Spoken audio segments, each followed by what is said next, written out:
નમસ્કાર મિત્રો, સ્વાગત છે મારી યુટ્યુબ ચેનલ ઓલ એજ હેપીમાં. આજે આપણે 9 ઓગસ્ટથી 20 ઓગસ્ટ 2020 સુધીના મહત્ત્વના કરંટ અફેર્સના પ્રશ્નો જોઈશું, જે આવનારી પરીક્ષા માટે તને ઉપયોગી થઈ રહેશે. તો શરૂઆત કરીએ. ફર્સ્ટ 9 ઓગસ્ટ 2020થી 15/8/2020 સુધીના જોઈશું. પ્રથમ, 9 ઓગસ્ટ એટલે આંતરરાષ્ટ્રીય આદિવાસી દિવસ કહેવામાં આવે છે. એટલે કે આંતરરાષ્ટ્રીય આદિવાસી દિવસ 9 ઓગસ્ટના દિવસે ઉજવવામાં આવે છે.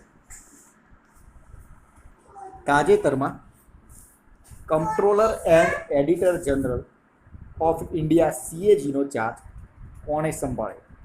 તો ગિરીશ મુર્મુએ સંભાળ્યો હતો. PM કિસાન યોજના હેઠળ 8.5 કરોડ ખેડૂતોના ખાતામાં કેટલા રૂપિયા જમા કરવામાં આવ્યા? 17,000 કરોડ. વાઘની ગણતરીમાં દેશના 19 જેટલા રાજ્યોમાં કેટલા વાઘ નોંધાયા? 2,967 વાઘ નોંધાયા. 10 ઓગસ્ટ એટલે વિશ્વ સિંહ દિવસ કહેવામાં આવે છે. વિશ્વ સિંહ દિવસની શરૂઆત ફ્લોરિડાના દંપતી ડેરેક અને બેવેરલી જોબર્ટે કરી હતી. ભારત અને ગુજરાતમાં 10 ઓગસ્ટ 2013થી વન વિભાગ દ્વારા વિશ્વ સિંહ દિવસની ઉજવણી શરૂઆત કરવામાં આવી હતી. ત્યારથી 10 ઓગસ્ટ 2013થી અત્યારે ગીરના જંગલમાં 260 માદા, 161 નર અને 137 બચ્ચા સહિત 674 સિંહો છે. આર્મી, નેવી અને એરફોર્સ ત્રણેય સૈન્યએ ચીનને જવાબ આપવા ઇઝરાયેલના હેરોન ડ્રોનની ખરીદીનો પ્રોજેક્ટ શરૂ કર્યો. આ પ્રોજેક્ટનું નામ શું છે? પ્રોજેક્ટ ચિંતા નામ આપવામાં આવેલ છે. ટેસ્ટ ક્રિકેટમાં સર્વાધિક 27 વખત રનઆઉટ થનાર ખેલાડી કોણ છે? ઓસ્ટ્રેલિયાનો સ્ટીવ વોર. ઝારખંડના શિક્ષણ મંત્રી, જેમણે હાલમાં 11મા ધોરણમાં એડમિશન લીધું. કયા ધોરણમાં? 11મા ધોરણમાં. જગન્નાથ મહતો. મુખ્યમંત્રી કિસાન સહાય યોજના વિશે વાત કરીએ. અનાવૃષ્ટિ, દુષ્કાળ, અતિવૃષ્ટિ, કમોસમી વરસાદ, માવઠું 3 પ્રકારના જોખમો આવરી લેતી મુખ્યમંત્રી કિસાન સહાય યોજના છે. ખરીફ મોસમમાં લેવાતા પાક નુકસાનમાં સરકારી યોજના. પાક નુકસાનની ટકાવારી 33%થી 60% સુધી. સહાય રૂપિયા પ્રતિ હેક્ટર 20,000 આપવાની વાત છે. 60%થી વધુ હોય 25,000 રૂપિયાની આપવાની વાત છે. ને વધુમાં વધુ 4 હેક્ટર સુધી સહાય આપવામાં આવે. તો ગૃહ મંત્રાલયે નાગરિકતા સુધારો અધિનિયમ CAEમાં 3 મહિનાની માંગ કરી છે. જેમાં આ અધિનિયમ કયા દેશમાં વસતા પીડિત બિન મુસ્લિમ લઘુમતીઓને ભારતીય નાગરિકતા આપવા અંગેનો છે? તો પાકિસ્તાન, બાંગ્લાદેશ અને અફઘાનિસ્તાન. કેન્દ્રીય માર્ગ પરિવહન મંત્રી નીતિન ગડકરીએ વિડીયો કોન્ફરન્સ દ્વારા મહાત્મા ગાંધી બ્રિજની અપસ્ટ્રીમ લેનનું ઉદ્ઘાટન કર્યું. આ બ્રિજ કયા રાજ્યમાં આવેલું છે? બિહારમાં. આ બ્રિજ પટણા અને હાજીપુરને જોડતી ગંગા નદી પર 5.5 કિલોમીટરનો 4 લેન બ્રિજ બનાવવામાં આવે છે. ઉત્તર પ્રદેશના કેબિનેટ પ્રધાન, જેમનું હાલમાં નિધન થયું, તે કોણ? કમલ રાની વરુણ. એશિયન વિકાસ બેંકે હાલમાં કઈ કંપની સાથે $200 મિલિયન કરાર પર હસ્તાક્ષર કર્યા? રિલાયન્સ બાંગ્લાદેશ LNG અને પાવર લિમિટેડ. આગળનું 13 ઓગસ્ટ એટલે ઇન્ટરનેશનલ લેફ્ટ હેન્ડર્સ ડે તરીકે ઓળખવામાં આવે છે. WWEના લેજન્ડ કુસ્તીબાજ જેમ્સ કામલા હેરિસનું નિધન થયું. તેઓ કયા હુલામણા નામથી જાણીતા હતા? યુગાન્ડ જાયન્ટ. 15 ઓગસ્ટ કયો સ્વાતંત્ર્ય દિવસ હતો? 74મો સ્વાતંત્ર્ય દિવસ હતો. પ્રમાણિત કરદાતાઓને પ્રોત્સાહિત અને કર વ્યવસ્થામાં પારદર્શિતા લાવવા માટે વડાપ્રધાન નરેન્દ્ર મોદીએ કયું પોર્ટલ લોન્ચ કર્યું? Transparent taxation ઓનરિંગ the honest. પારદર્શી કર વ્યવસ્થા, પ્રમાણિકનું સન્માન. હવે આગળના જોઈએ 16/8/2020થી 20/8/2020 સુધીના પ્રશ્નો.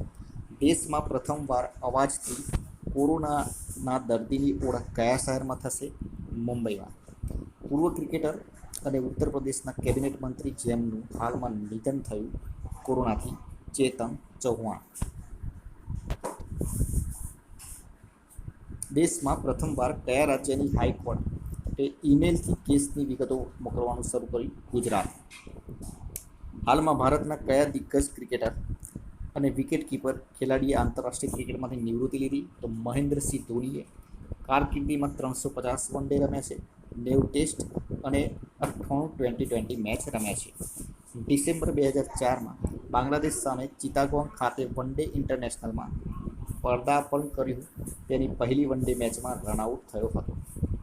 ડિસેમ્બર 2005 ચેન્નઈ ખાતે શ્રીલંકા સામે ટેસ્ટ ક્રિકેટમાં પદાર્પણ. 2008 રાજીવ ગાંધી ખેલ રત્ન પુરસ્કાર, 2009 પદ્મશ્રી એવોર્ડ, 2018 પદ્મભૂષણ એવોર્ડ અને અંતિમ મેચ ન્યૂઝીલેન્ડ સામે રમ્યા હતા. ધોની તેની કારકિર્દીની પ્રથમ અને અંતિમ બંને મેચમાં રનઆઉટ થયો હતો અને 21 વખત મેન ઓફ ધ મેચ બન્યો હતો. જાપાન દ્વારા કોઈપણ દેશને આપવામાં આવનારી અત્યાર સુધીની સૌથી મોટી લોન કયા દેશને આપી છે?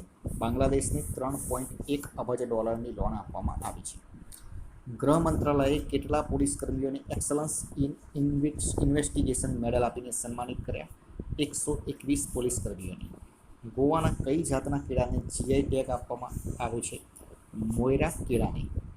તાજેતરમાં પેટ્રિયટ્સ 2 દિવસ કયા રાજ્યમાં મનાવવામાં આવ્યો? મણિપુરમાં. મણિપુરનો લાઈ હરવા તહેવાર પણ ફેમસ છે. મણિપુર 23 એપ્રિલે ખોંગજોમ દિવસ મનાવે છે. 10 ઓગસ્ટ એટલે વિશ્વ જૈવ ઇંધણ દિવસ. ગૂગલે ફાઇલ શેરિંગ માટે કયો ઓપ્શન લોન્ચ કર્યો? Nearby share.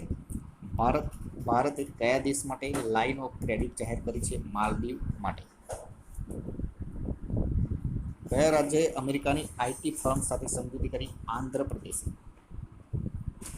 રશિયામાં સૈન્ય અભ્યાસ યોજાશે, જેમાં ભારત સહિત 18 દેશ ભાગ લેશે. આ સૈન્ય અભ્યાસનું નામ શું છે? કેવકેસ 2020. રાષ્ટ્રીય શાસ્ત્રીય ગાયનના યુગ પુરુષ સુર સમ્રાટ જેમનું હાલમાં અમેરિકાના ન્યૂ જર્સીમાં નિધન થયું, પંડિત જસરાજ. તેઓ મેવાતી ઘરાનાના હતા. તેમનું નિધન કાર્ડિયાક એરેસ્ટથી થયું. જન્મ 28 જાન્યુઆરી 1930. જન્મસ્થળ છે હરિયાણાના ફતેહાબાદ જિલ્લાના પીકી મંદોરી ગામમાં. નિધન 17 ઓગસ્ટ 2020. માતા કૃષ્ણબાઈ, પિતા મોતીરામ અને પત્ની મધુરાજી વિખ્યાત ફિલ્મ સર્જક વી શાંતારામના પુત્રી. અને વર્ષ 2000માં પદ્મ વિભૂષણથી સન્માન થયું હતું. 1975માં પદ્મશ્રી પુરસ્કાર હતો અને 1990માં પદ્મભૂષણ પુરસ્કાર આપવામાં આવ્યો હતો. મિત્રો, આની પીડીએફ લેવા માંગતા હોય ટેલિગ્રામ ચેનલમાં જોડાઈ જજો. નીચે લિંક આપેલી હશે. ટેલિગ્રામ ચેનલ ઉપર તમને આની પીડીએફ મળી જશે. ઇન્ટરનેશનલ એસ્ટ્રોનોમિકલ યુનિયન દ્વારા સૌરમંડળમાં એક ગ્રહને પંડિત જસરાજ નામ અપાયું હતું. હવે આગળ 19 ઓગસ્ટ એટલે વર્લ્ડ ફોટોગ્રાફી દિવસ. મેઘાલયના રાજ્યપાલ કોણ બન્યા? એસપી મલિક. રાજીવ ગાંધી ખેલ રત્ન એવોર્ડ કયા ખેલાડીને મળશે? રોહિત શર્મા. વિનેશ ફોગાટ પહેલવાન. મનિકા બન્ના table tennis. Mariyappan Thangavelu Rio પેરાલિમ્પિકના ગોલ્ડ મેડલ વિનર અને રાની રામપાલ હોકી. ગુજરાતના કયા શહેરોમાં 70 મજલાના મકાનો બાંધવાની છૂટ આપવાની જાહેરાત મુખ્યમંત્રી વિજય રૂપાણીએ કરી? તો ગાંધીનગર, અમદાવાદ, વડોદરા, રાજકોટ અને સુરતમાં. માય ગવર્મેન્ટના ઇનોવેટિવ પ્લેટફોર્મ પર કઈ એપ્લિકેશન લોન્ચ કરવામાં આવી? સ્વનિર્ભર ઇન્ડિયા એપ્લિકેશન ઇનોવેશન ચેલેન્જ. કયા રાજ્યની સરકારે ઇલેક્ટ્રિક વાહન નીતિ શરૂ કરી? દિલ્હી સરકારે. 20 ઓગસ્ટ એટલે વિશ્વ મચ્છર દિવસ. દલાઈ લામા દ્વારા તાજેતરમાં એક પુસ્તક લોન્ચ કરવામાં આવ્યું છે. તેનું શીર્ષક શું છે? Our only home, a climate appeal to the world. ફ્લિપકાર્ટે તેનો પ્રથમ સ્ટાર્ટઅપ એક્સેલેટર પ્રોગ્રામ શરૂ કર્યો છે. તેનું નામ શું છે? લીપ. એમેઝોને વિક્રેતા સંચાલિત કયા અભિયાનની શરૂઆત કરી? ઇતના આસાન હૈ. ભારત સરકારે કયા વર્ષ સુધીમાં 0 રોડ અકસ્માતનો લક્ષ્યાંક નિર્ધારિત કરે છે? 2030 સુધીમાં. આગળના પ્રશ્નો મિત્રો. 13 ઓગસ્ટ એટલે વિશ્વ અંગદાન દિવસ. મિત્રો, આની પીડીએફ લેવા માટે ટેલિગ્રામ ચેનલમાં જોડાઈ જજો. રોજનો એક વિડીયો મૂકવામાં આવે છે. કાલે ફરીથી નવા વિડીયો સાથે મળીશું. જય હિન્દ, જય ભારત. કાલે પોલીસ કોન્સ્ટેબલ જેમ રૂટિનમાં ચાલે છે તેમ આપણે ટેસ્ટ પેપર મૂકતા રહીશું.